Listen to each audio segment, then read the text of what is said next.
Finally, from Washington this morning, it's a race to see who will oversee New Hampshire elections for the next 2 years. And it looks like whoever the next Secretary of State is could be locked in a battle with the DNC over the first in the nation primary status of New Hampshire, at least on the Democratic side. Before coming down to Washington, we caught up with both candidates for Secretary of State, the incumbent, David Scanlon, and the challenger, Melanie LeVake. Former State Senator Melanie LeVake, tell us, what is the case for change at the Secretary of State's office? Well, our department is really very behind. We need to come up to the 21st century as far as automating our processes, as far as making our websites more accessible. And as we, going back to automating, as we automate the voting process and the registration process, it'll make our rolls cleaner and more secure and more accurate. What changes, if any, would you advocate for to New Hampshire state voting law as Secretary of State? One of the big changes that I'm supporting is to become a member of ERIC, which is Electronic Registration Information Center. There are 33 states that are part of ERIC, and they compare their voting rolls to each other so that we can very quickly find the results of, is there double voting or has somebody moved? And it's got multiple functions, and people are already using it. So I'm a big proponent of ERIC. What about something like automatic voter registration? I also support automated voter registration and online registration. I feel we lead very busy lives, and to have this method of getting into the process that is also checked by the super of the checklist, by having that, it will allow more eligible voters to become a part of our elections. Democrats have generally been supportive of something like the For the People Act at the federal level. That's something that your opponent, Secretary of State David Scanlon, has called a federal takeover of elections. And he said that one option for New Hampshire is to almost hold two separate elections, one satisfying federal law and one satisfying state law in the event that something like the For the People Act would pass. What would you do if the For the People Act passed? Well, when you look at the For the People Act, it's really about information on voting being more accessible, even holidays for voting. So it's a big bill, but it's all for voting rights. It's to help every Granite State or every American to be able to access voting. So whether you're Republican, Democrat, undeclared, or unregistered yet, we want you in the process. So I don't see the need for two elections. I think there's a lot of good components in it, and many that we should adopt. How would New Hampshire handle something like early voting?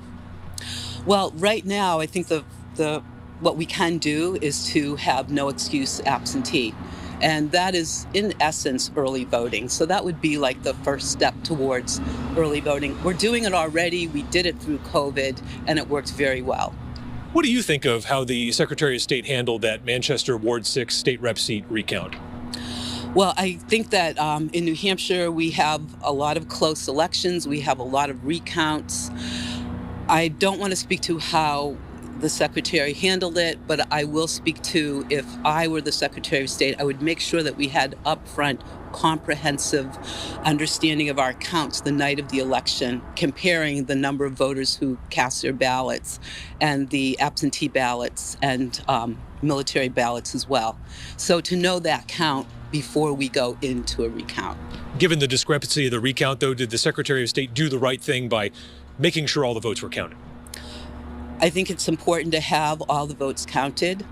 I think that there are a number of ways that we could have gone through that. The Ballot Law Commission is another group that could have made that decision. Typically, the Secretary of State's office is operated in a bipartisan manner. Do you have any Republicans in mind who you would want to serve as your deputy? Well, I can't name any right now, but I would like to have a bipartisan group, certainly. And also there's plenty of people that work within the Secretary of State's office that are very good people doing a very good job. So we would rely on them as well. And can the people of New Hampshire count on you as a staunch defender of the First in the Nation primary? Absolutely. It's very near and dear to me. I will do everything to defend the First in the Nation primary. Including ensuring New Hampshire votes first no matter what? Absolutely. We've got to be first no matter what. Former State Senator Melanie LeVake, thank you for your time. Thank you very much.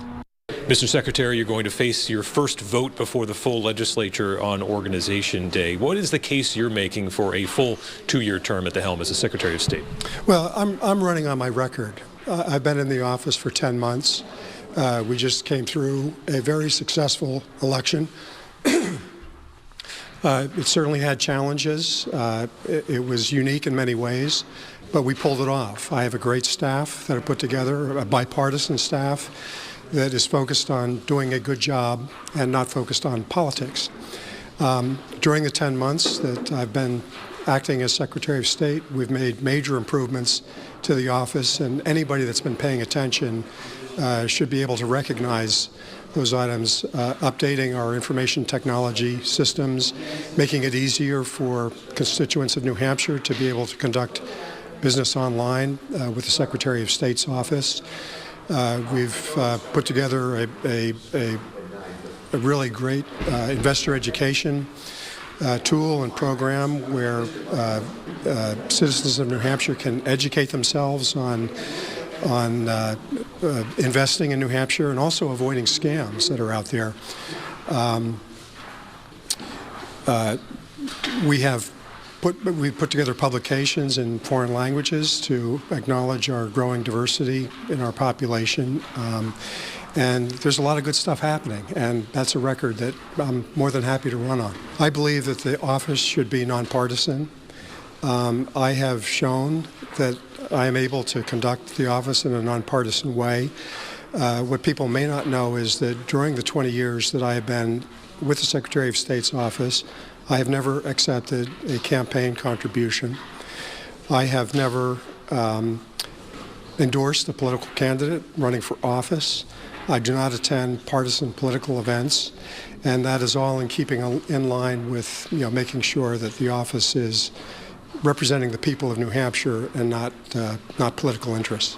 Your opponent says it's not easy enough to vote in New Hampshire. How do you respond to that? That's ridiculous. It's incredibly easy to vote in New Hampshire, and the study that she's been relying on is from some college in the Midwest with professors that I think have questionable qualifications. One of the professors is from Wuhan, China. It's a ridiculous notion that it is not easy to vote in New Hampshire. Does anything need to change, in your view, with New Hampshire voting law as it currently stands? Well, that's up to the legislature. And, New Hampshire has a really great system. It's performed well over the years. Can we do things to improve the process for voters? Of course we can, and we're working on that. But we also need to find that balance, that delicate balance between making it easy to vote and making sure that the voters that are participating in the process are qualified. And finding that balance is what gives confidence to our election process. 99% of the people in New Hampshire find voting easy. Over 90% of the voters in New Hampshire have confidence in the election. Our process speaks volumes for itself, and I think we just need to stay the course, make improvements where necessary, but not do anything radically different. You took some heat during this recount process for the Manchester Ward 6 seat, seeking to continue the count. Some Democrats have said that shouldn't have happened the way that you did it. Well, look, we recognize that there was an issue with the counting, that not all of the votes had been counted in a race, and they should be. And so I made the necessary decisions to force the issue, make sure that the candidates had the benefit of all the votes being counted, and the outcome is what it was. Can the people of New Hampshire count on you as a defender of the first-in-the-nation primary? Absolutely. I have shown, I'm the only candidate that has shown that they're able to actually do this job. I'm not afraid to make the tough decisions, and I've shown that in the 10 months that I've been Secretary of State. And I will vigorously defend New Hampshire's primary and make sure that we remain first. Mr. Secretary, thank you for your time.